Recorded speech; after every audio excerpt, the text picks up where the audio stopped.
Kuxinene kwilokishi yase-Alexandra eRhawutini. Kungokunje abantu bagxumeka amatyotyombe nangakumlambo weJuskei. Omnye wabahlali abadinga indawo yokuhlala nguba uMatase Modiba.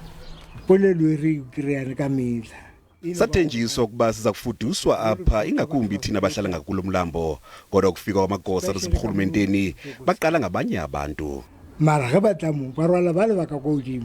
Le nkonde ineminyaka engama-77 ithi seyilinde iminyaka engama-30 kubafumane indlu esemgangathweni. Xa ulo mlambo uphuphuma bayabeza bazosikhangela. Ukanti nabantu abatsha bakhulele apha bathi kuqenqeleka iminyaka oko bejonge enkalweni. Honestly, it's hurtful because from 1994 I was here as a child. Today I'm 41 years. And then my parents and also my children, 5 years back, we were still living on the shack. Uninzi lwabantu abatsha kuye kwafuneka ukuba bamke kumakhaya abo bayokuzimela bambi bazakhela amatyotyombe ngakwiintambo zombane endleleni nakumaholo oluntu. Uthi sanyanzeleka ukuba sifudukele apha nanjengoko sikhangela imisebenzi kuba sinayo imali yokurenta.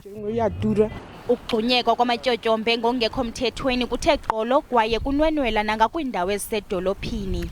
It also created the tensions within the community because I can't be paying bond for 1 million and then on the other side I have a squalor that is devaluing my bond. Uadila Raja uyinzalelwane yase-Alex kwaye wafudukela eMarlborough ngo-1984 phantsi komthetho we-Group Areas Act. We are frustrated, we are angry, we are actually beyond angry. You'll have to sell it for 1.5 and this is like a 6-bedroom home. But if you go across to Kelvin and you buy a townhouse for 1.9 million. Lo mama unabantwana abathathu uthi akababeki ityala abahlali base-Alex abagxumeka lamatyotyombe nanjengoko esithi uyasibona isidingo sabo sendawo zokuhlala. They also need a place to stay. But what we are saying is give proper housing facilities. Ezingxaki zokuxinana kwale lokishi nokungahanjiswa kweenkonzo ezingundoqo ngendlela efanelekileyo zakhokelele ekubeni abahlali babambe uqhankqalazo lokumisa ngxi le lokishi ngo-2019. Ikomishoni yamalungelo oluntu nomkhuseli woluntu baphakamisa ukuba kubekho ungenelelo malunga nokwakhiwa kwezindlu zokufihla intloko ngongekho mthethweni, kunikezelwe ngezindlu ze-RDP, kunyanzeliswe nemithetho kamasipala phakathi kwezinye iziphakamiso. Uluntu lanikwa de kuphela uOktobha ukuba luphendule. That's part of the problem experience. You move them out, you leave the area not secure, then other people come in, then you are not winning the battle. There's a land owned by the city through our Joburg property company just outside Marlborough station.